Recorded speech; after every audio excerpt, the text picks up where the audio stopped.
I never thought I'd be here, writing this story. Hell, I didn't even expect to be typing it out on Reddit of all places, but here we are. I guess I just need to get this off my chest. Maybe it's catharsis, maybe it's revenge, or maybe it's just the last bit of sanity I've got left.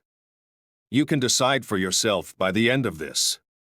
So, my wife, let's call her Jenny. She's, well, I guess, complicated is too nice a word. I never saw it coming.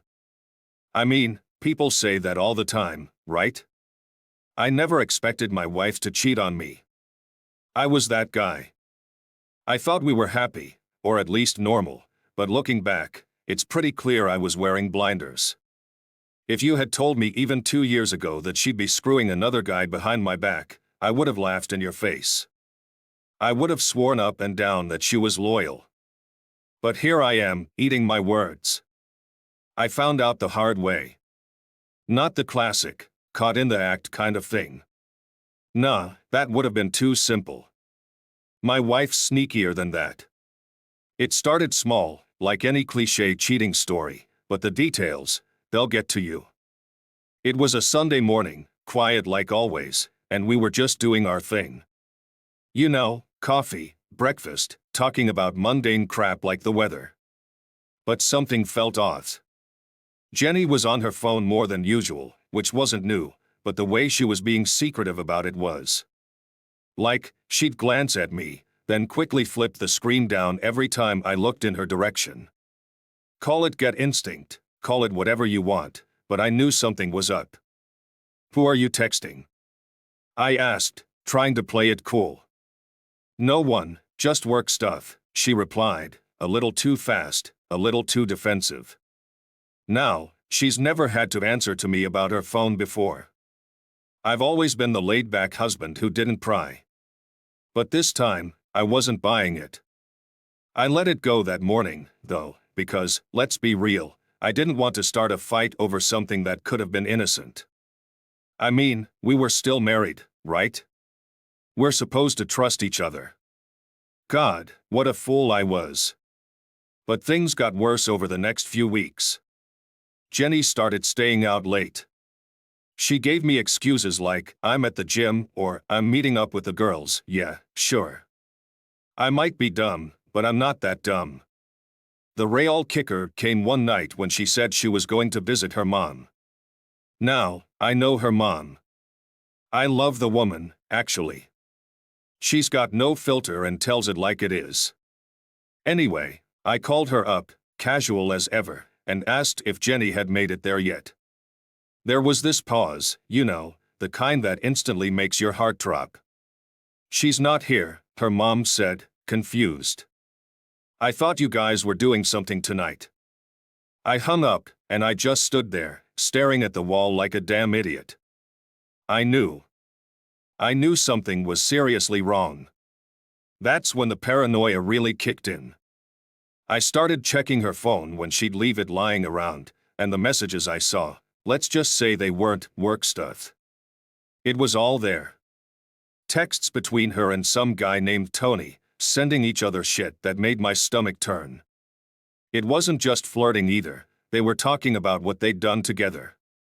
In graphic detail. Stuff she used to only do with me. At least, that's what I thought. That's the thing about betrayal, when it happens, it rips your past apart too.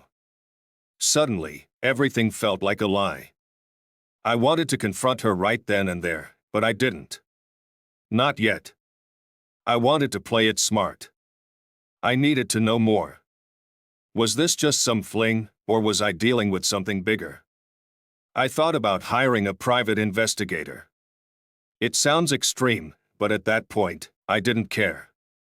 I wanted every detail. I needed to know how deep this rabbit hole went. That night, we had dinner together like everything was fine.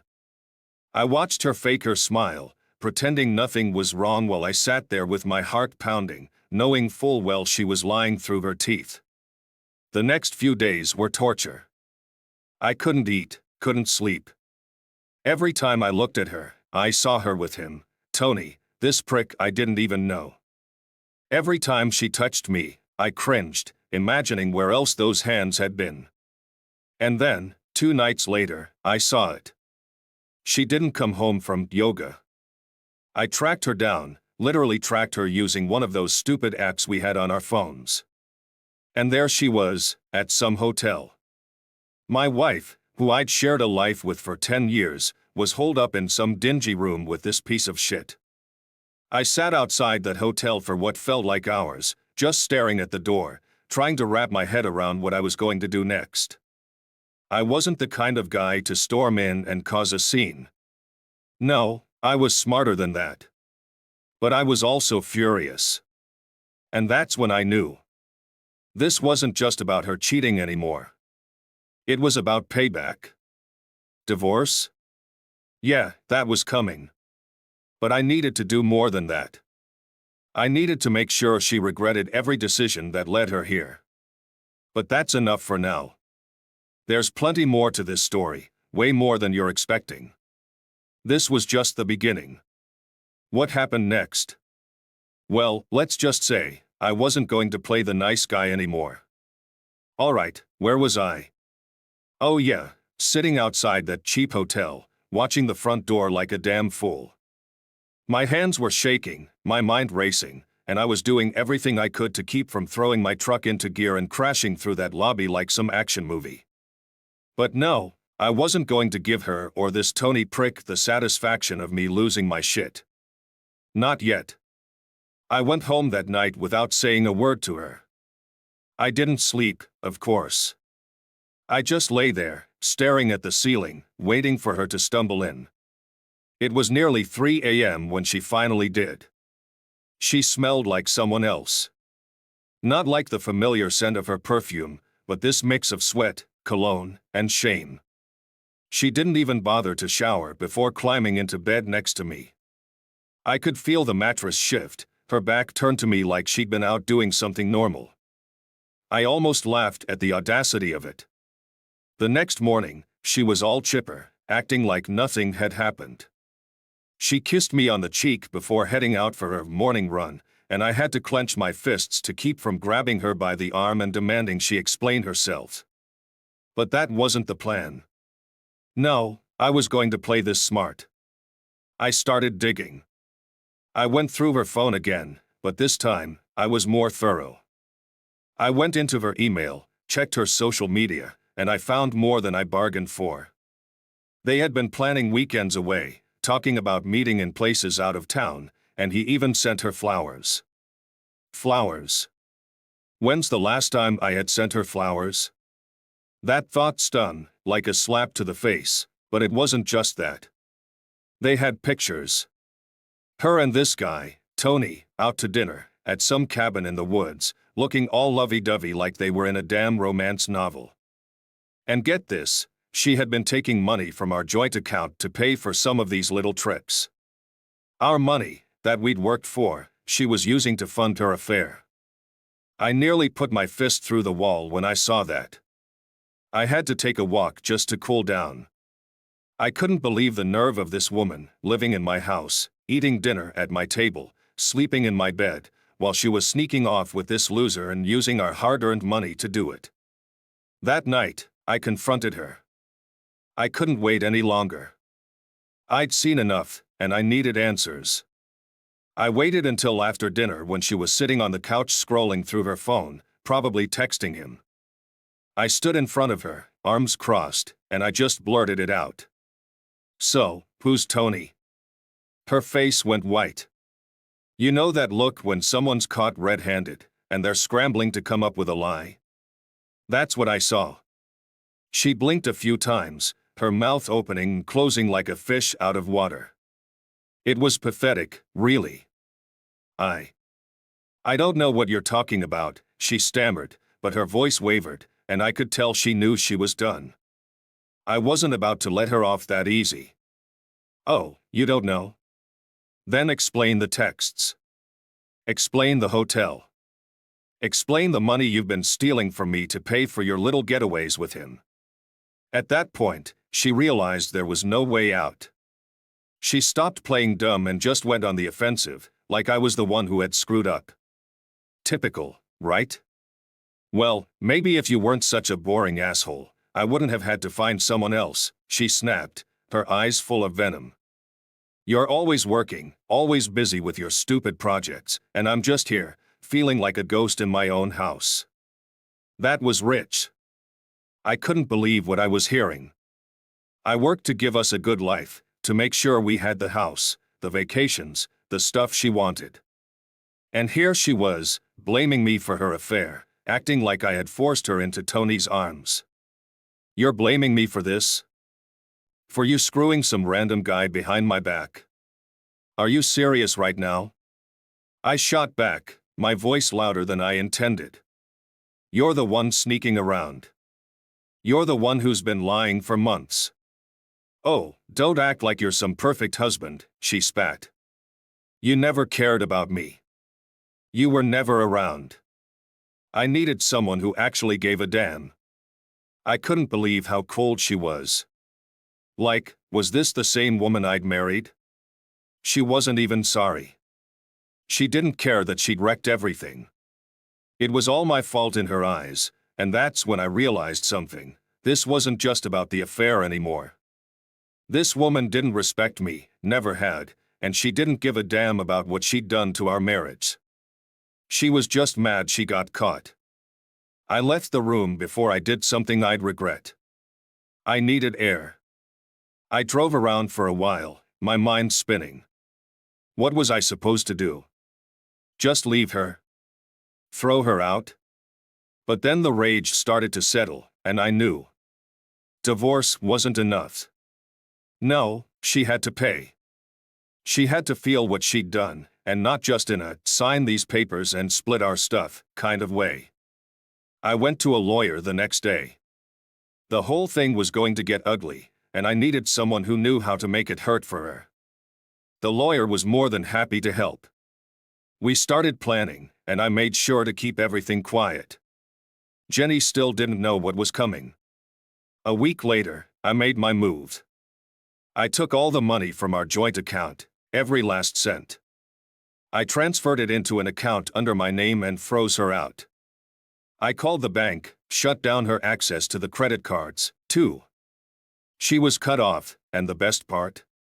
She had no clue until she tried to use one of our cards to pay for a shopping spree. She came home fuming, ready to scream at me, but I was already waiting. You think you can just take everything? You can't do this to me, she yelled, waving the declined card in my face like it was some kind of magic ticket that could undo all her mistakes. I can, and I did, I said, my voice calm, controlled. You don't get to ruin my life and then expect me to just sit back and let you take what's mine. You wanted him? Fine. Now you've got nothing. She threw the card at me and stormed off to the bedroom, slamming the door so hard I thought the frame might crack. But I didn't care. I had the upper hand now, and this was just the start of her downfall. After I took the money and locked her out of our accounts, I could see the panic in her eyes. It was a quiet panic at first, though. She didn't want to show me how much it rattled her. She still had that smugness, like she thought she could talk her way out of it. But deep down, I knew she was scrambling. The wheels were turning in her head, trying to figure out how to regain control. She didn't realize that I wasn't done yet. Not by a long shot. See, one thing I've learned is that you can't just hit them once and expect it to be over. You have to keep pushing. You've got to make them sweat, make them regret every single choice that led them to betray you. And that's exactly what I did. A couple of days after I froze her out financially, she came to me with this half-assed apology. You know, the kind that people give when they don't really mean it, but they want to smooth things over enough to make life easier for themselves. I'm sorry, okay? I shouldn't have done what I did, she said, her voice softer than usual. She was playing the victim card now, looking all sad and remorseful, but I wasn't falling for it. You're sorry? I laughed. You're sorry you got caught, not for what you did. No, I mean it. I made a mistake, but we can fix this, she insisted. She actually reached out and tried to touch my hand like we could just talk this through like reasonable adults. We can go to therapy. We can work it out. Therapy? I almost lost it right there. You think a few sessions with some quack is gonna fix what you did? No, Jenny. We're way past that. You destroyed this. Her face hardened again. It was like watching a masked drug. That soft, apologetic look vanished, and the real her, the one she'd been hiding, came out. Well, what do you want then? To punish me? Is that it? You want to drag me through the mud? I leaned back, arms crossed, and just stared at her for a second. She was used to being the one in control, used to getting her way with that silver tongue of hers. But not this time. Oh, I'm gonna drag you through more than the mud, I said, my voice low but steady. You haven't even begun to feel what's coming your way. Her eyes narrowed. You think you're some kind of tough guy now because you took the money? Big deal. I'll get it back in the divorce. And there it was, the arrogance. The audacity. She still thought she could win this. She thought the court would just hand her half of everything because that's how it works, right? Split it down the middle, walk away clean. But she didn't know that I was already 3 steps ahead. See, I hadn't just taken the money out of the accounts. I'd been documenting everything. I'd been keeping track of all the spending, all the places she'd gone with Tony, and I'd made sure to get copies of every incriminating text and email. I wasn't just hitting her where it hurt financially, I was building a case. One that would destroy her. The next day, I filed for divorce, but it wasn't your average, run-of-the-mill filing. No, this was a full-blown assault. My lawyer made sure the papers detailed every single piece of evidence I had. Adultery.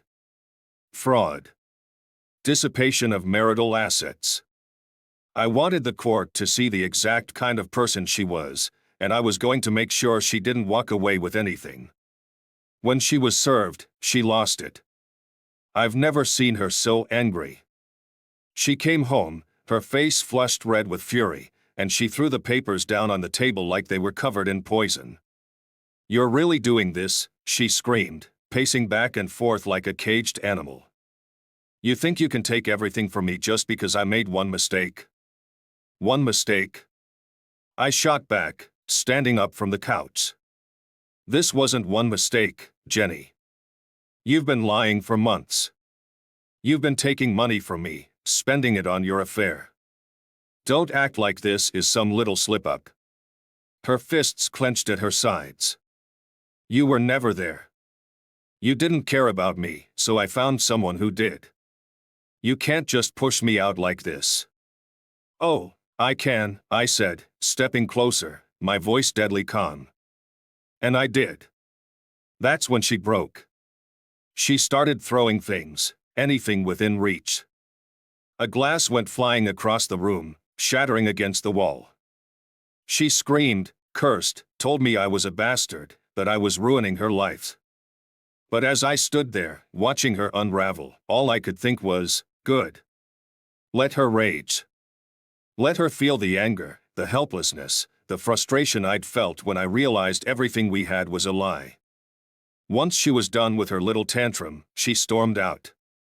Probably went to cry on Tony's shoulder, but I didn't care anymore. I wasn't just trying to hurt her now, I was working toward the endgame. A couple of weeks went by, and things were tense, to say the least. She was still living in the house, but we barely spoke. I made sure to document everything. Every time she left, every text she sent, every late night she spent out. I had everything I needed to make sure she got nothing. And then, just when I thought I had her figured out, she threw another curveball at me. One night, she came home drunk. I mean, really drunk. Stumbling, slurring her words, the whole 9 yards. And she wasn't alone. Tony was with her. This scrawny, greasy-looking asshole actually had the nerve to come into my house. He thought he could just waltz in and act like he owned the place. I was sitting in the kitchen when they came in, and Jenny, drunk off her ass, didn't even notice me at first. But Tony did. He froze, his eyes wide like a deer caught in headlights. "You've got to be kidding me," I said, standing up slowly. "You brought him here?" Jenny laughed, this ugly, bitter laugh. "What? You gonna fight him? You gonna play the big tough husband now?" Tony didn't say a word. He just stood there, looking like he wanted to disappear into the floor. "I don't need to fight him," I said, walking toward them. "But you, Jenny? You're done. Both of you, get the hell out of my house." Tony turned to leave, but Jenny grabbed his arm, pulling him back. No, we're staying. You think you can throw me out? This is my house too." She was slurring her words, swaying on her feet, but I didn't care. I grabbed her by the arm and pushed her toward the door. "Get out," I growled. "You want to screw him?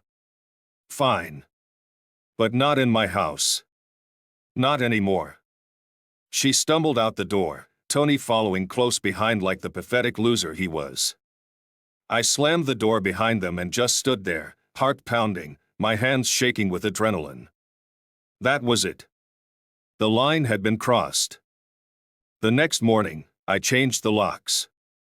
I packed up all her shit and left it on the porch. When she came back later, banging on the door, screaming to be let in, I didn't even flinch. She wasn't my wife anymore. She was just another person in my rearview mirror. The day I changed the locks was the day everything shifted. I didn't feel like a victim anymore. For the first time since this whole nightmare started, I had control. And, believe me, I wasn't going to let go of it. Jenny came back the next day, pounding on the door like a lunatic. She was screaming, calling me every name under the sun. I ignored her. I wasn't about to let her back in after what she pulled. I sat in the living room, sipping my coffee, pretending like her tantrum wasn't happening. She eventually stopped, probably went crying to Tony or one of her friends. I didn't care. I had bigger plans to focus on. See, there's something satisfying about being calm when the other person is losing their mind. I could have yelled back, I could have thrown her crap into the street, but I didn't. I was playing the long game. And while she was still trying to figure out her next move, I was already 3 steps ahead. The divorce was in full swing, and my lawyer? She was a shark. We'd put together everything we needed to bury Jenny in court. But it wasn't just the legal stuff that was going to get her. No, I had more personal plans in mind.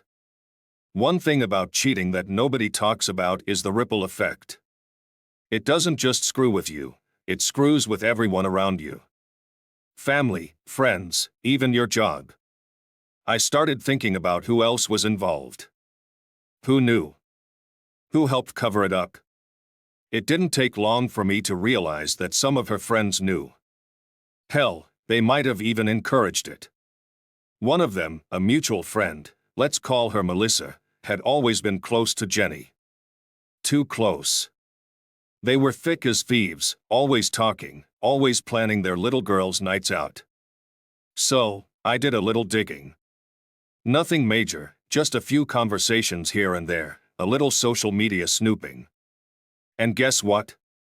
Melissa wasn't as squeaky clean as she made herself out to be. Turns out, she had her own little affair going on. Ironic, right?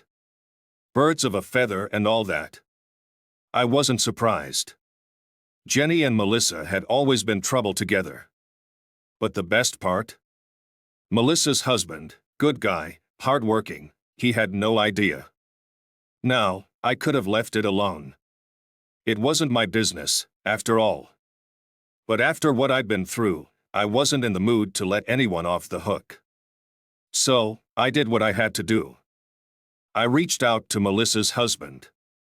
Let's call him Greg. I'd known Greg for years. We weren't best friends or anything, but we got along well enough. I figured he had a right to know what his wife had been up to. The conversation went about as well as you'd expect. He didn't believe me at first. Hell, I wouldn't have believed me either if I was in his shoes.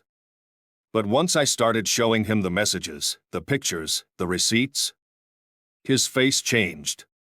You could see the exact moment when it all clicked for him, when his world started falling apart just like mine had. I almost felt bad for the guy. Almost. He thanked me, of course, said he'd deal with it in his own way. What happened next wasn't my concern. I'd done my part. If Melissa was half the woman Jenny was, she'd get what was coming to her. Meanwhile, Jenny was still trying to fight me on the divorce. She was scrambling, trying to figure out how to get back at me, but I was bulletproof. She even tried to get her mom involved, like that was going to change anything. Her mom, who had always been on my side, came over one afternoon, trying to have a heart-to-heart. She said things like, "People make mistakes, and you two can work this out." I wasn't having it. "I'm done, Maureen," I told her straight. "There's nothing left to work out. Your daughter ruined this, not me." Maureen didn't have much to say after that. She looked sad, maybe even a little ashamed of her daughter. She didn't argue with me. She just nodded, got up, and left. I knew that was probably the last time I'd see her. It sucked, but there wasn't any saving the relationships Jenny had destroyed. Things took a turn after that. Jenny must have realized the walls were closing in on her because she went nuclear. She started spreading rumors. Telling people I was abusive, that I was controlling, that I was the one who drove her to cheat. It was pathetic, really. The only people who believed her were the ones who didn't know us that well, and even then, the story didn't add up. I wasn't surprised by it. It's classic cheater behavior, make yourself the victim when you're the one in the wrong. But I didn't need to defend myself. I knew the truth, and so did the people who mattered. Jenny's reputation was already in the gutter, and she was doing a great job digging herself in deeper. But then, out of nowhere, she pulled a move I didn't expect. She tried to come after the house. My house. She claimed she was entitled to half of it, even though I'd paid for most of it with my money, and she'd been busy blowing cash on Tony while I was working my ass off to keep everything running. She actually thought she could take it from me. Now, this is where things get fun. What Jenny didn't know was that I'd already refinanced the house in my name. Months before all of this blew up, I'd been making moves. I'd consolidated everything under my name and made sure that, legally, she didn't have a leg to stand on. My lawyer had the paperwork ready to go, and when Jenny tried to pull that stunt in court, she was in for a rude awakening. The judge took one look at the case, saw the evidence, and shot her down so fast she didn't know what hit her. Not only did she lose her claim to the house, but she was also ordered to pay me back for the money she'd siphoned off during the affair. It was a beautiful moment. I could see the shock on her face as she realized she wasn't getting anything. No house, no money, no sympathy from the court. After that, Jenny started getting desperate. She tried calling me, texting me, even showing up at my work once.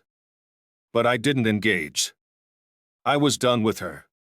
Let her rot in the mess she made. She had Tony, right? Let him deal with her now. Speaking of Tony, that little weasel didn't last long. Turns out, once Jenny was no longer living in our house, spending my money, and living the cushy life, Tony wasn't as interested. I heard through the grapevine that he dumped her not long after the court ruling. Couldn't handle the reality of dating a woman with nothing to offer but her lies and baggage. It's funny how quickly the romance fades when real life sets in. And me? I walked away clean. The divorce was finalized, I kept the house, and I got my life back. It wasn't easy, but it was worth it. I had a fresh start, and she had, well, whatever scraps were left of her life. You probably think I was done with her, right? That after the court slammed the door in her face and Tony bailed, Jenny was out of my life for good. I thought so too, thought I could finally close that chapter and move on. But no, life's never that simple. Just when you think you've got it all sorted out, something always comes crawling back, reminding you that some people just won't stay gone. It started a few months after the divorce was finalized. I'd been doing my best to put the pieces back together, slowly but surely. I'd reconnected with friends, started working on some new projects around the house. Hell, I even went on a few dates. Nothing serious, just dipping my toes back into the world of normal human interaction. I was moving forward, or at least trying to. Then, out of nowhere, Jenny showed up again. I was at the grocery store one afternoon, minding my own business, loading up on the essentials, beer, snacks, the basics, when I saw her. At first, I wasn't sure it was her. I mean, she looked different. Like, really different. I don't know if it was the stress or if life had finally caught up with her, but she looked older. Tired. Like someone had drained the life out of her. It was almost sad. Almost. She spotted me before I could turn the other way, and I could see that old spark in her eyes, the one she used when she wanted something.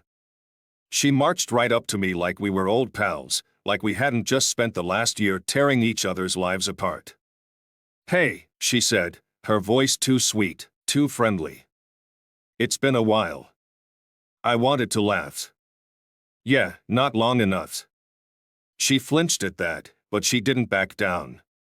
She had an agenda, and I could feel it before she even said another word. "Look, I know things ended badly between us," she started, like she was trying to be diplomatic or something. "But I've been thinking. Maybe we can, talk. Work things out." I just stared at her. Work things out? Was she out of her mind? After everything she'd done, after everything she'd put me through, she actually thought there was a chance I'd even consider having a conversation with her that wasn't through a lawyer? It was delusional. Work things out? I said, my voice low. "Are you serious right now? You cheated on me, lied to my face, drained our account, and tried to take my house. We're done, Jenny. We've been done." She sighed, like she was the one who'd been wronged, and then, she hit me with it, the real reason she'd come crawling back. "Things didn't go the way I thought they would, okay?" she muttered, looking down at the floor like she was ashamed. "Tony, he's gone. My friends, they aren't really there for me anymore. I don't have anywhere else to go." There it was. The truth. She wasn't here to apologize. She wasn't here because she missed me or realized her mistakes. No, she was here because her life had fallen apart, and she wanted me to pick up the pieces. Typical. This was the same woman who had thrown me under the bus the second it was convenient for her, and now she was back, hoping I'd save her from the mess she'd made of her life. "You're unbelievable," I said, shaking my head. "You really thought you could just waltz back into my life after everything? You think I'm just gonna forget what you did and let you back in?" She didn't say anything, just stood there looking miserable, like she was hoping my sympathy would kick in. But it didn't. Not this time. I wasn't the guy she could manipulate anymore. "You made your choices," I told her, my voice cold. "Now you get to live with them. This isn't my problem anymore, Jenny." For a second, I thought she might cry. But then, just as quickly, she snapped back into the woman I knew, the one who couldn't stand not being in control. "You think you're so much better than me," she hissed, her face twisting with anger. "You think you're the victim in all of this? You were never there for me. You pushed me into Tony's arms, and now you're acting like you're some kind of saint." There it was. The blame. The deflection. The same old story. I was the villain in her narrative, the guy who forced her to cheat. It was pathetic, really. "Get over yourself," I said, turning to leave. "We're done here." But as I started walking away, she dropped a bomb on me that I didn't see coming. I'm pregnant. I stopped dead in my tracks. My heart slammed in my chest, and for a split second, everything went fuzzy. I turned back to face her, my mind racing. "What did you just say?" I asked, barely able to get the words out. "I'm pregnant," she repeated, her voice quieter now, like she was unsure of herself. "I found out a few weeks ago." I couldn't even process it. Was she serious? Was she lying? And if she was pregnant, was it mine? Or was it Tony's? 1,000 thoughts went through my head at once, but one thing was clear: if this was true, everything was about to get even more complicated. "Is it mine?" I asked, not sure if I wanted to hear the answer. She hesitated for a second, which was all I needed to know. That hesitation was everything. "I don't know," she finally admitted. "It could be yours. It could be Tony's." My blood went cold. I didn't know whether to scream or laugh. Of course, she didn't know. She'd been sleeping with both of us for who knows how long. This was just another disaster she'd dragged me into. "I'm not doing this with you," I said, my voice shaking with anger. "You deal with it. You figure it out. But don't you dare try to pull me into your mess again." I left her standing there, stunned, and walked out of the store without looking back. My mind was spinning. Pregnant? After everything? Was this some kind of cosmic joke? I didn't know what to do, but one thing was for sure: I wasn't going to let her drag me down again. Not after everything I'd been through. When I got home, I called my lawyer immediately. I wasn't going to take any chances. If there was even a remote possibility that the kid was mine, I needed to be prepared. We started working on a plan: paternity tests, legal protections, the works. I wasn't going to let Jenny use this against me, not after all the damage she'd already done. A few weeks later, we had the test done. I won't lie, I was a wreck waiting for the results. Part of me was terrified that the baby was mine, that I'd be stuck dealing with her for the rest of my life because of this. But when the results came in, it wasn't mine. I should have felt relief, but all I felt was emptiness. It was Tony's. The guy she threw away our life for. The guy who ditched her the moment things got tough. It was almost poetic, in a sick way. She was stuck with the consequences of her choices, and for the first time in a long time, I felt free. Jenny tried reaching out a few more times after that, but I didn't respond. She was on her own now. I had my life back, and she had, well, whatever mess was left of hers. You've stuck with me this far, so you know the score. Jenny's out of my life, the divorce is done, and the kid? Not mine. That should have been the end of it, right? Clean break. Time to move on. But life's got a funny way of throwing curveballs at you when you least expect it. After the paternity test, I thought that was it. I figured Jenny would disappear, go live her miserable life, and I'd never have to deal with her again. For a while, that's exactly what happened. Months went by, and I didn't hear a peep from her. I started to feel like a new man, more alive, more in control than I had in years. It was like shedding dead weight, a toxic cloud finally lifting. I was free. But then, out of the blue, she came back. Not in person, thankfully. No, this time it was through a lawyer. Apparently, Tony was long gone, just like I figured he would be, and now Jenny was on her own with a baby she didn't know how to take care of. And guess what? She wanted my help. I'm not kidding. The woman who destroyed our marriage, lied, cheated, stole money, and tried to ruin me was now coming after me for child support. For a kid that wasn't even mine. You can't make this stuff up. I got the letter in the mail one day, and at first, I thought it was some kind of joke. But nope, it was real. Jenny was claiming that because we were married when she got pregnant, there was some loophole in the law that allowed her to ask me for financial help. Basically, she was saying that, by law, I could be held responsible for her kid because of the timing of everything. The sheer audacity of it left me speechless. I called my lawyer, furious. How the hell is this even legal? I asked, pacing around my kitchen. It's rare, but it happens, she explained, clearly annoyed on my behalf. The courts don't always look at biology. If you were married at the time of conception, she could make a case. But don't worry, we've got enough to fight this. She won't win. I wanted to believe her, but the whole thing felt like a nightmare I couldn't wake up from. After everything I'd been through, after finally getting my life back, Jenny had found a way to drag me back into her mess. I couldn't believe it. We went to court, and let me tell you, it was one of the most surreal experiences of my life. There I was, sitting across from my ex-wife, the same woman who'd betrayed me in every way possible, and now she was sitting there asking for money. She looked different again, more worn down, more defeated. She was trying to play the victim card, but even her lawyer looked embarrassed to be representing her.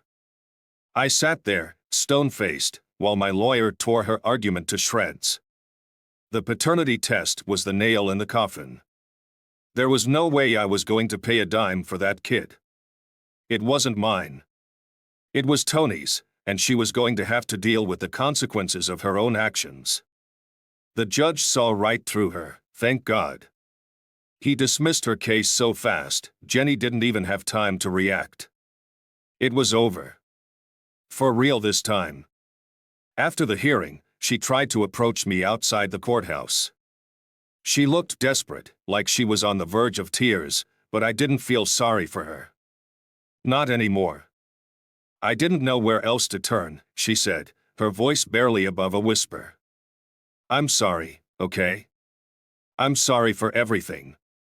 I don't know what to do.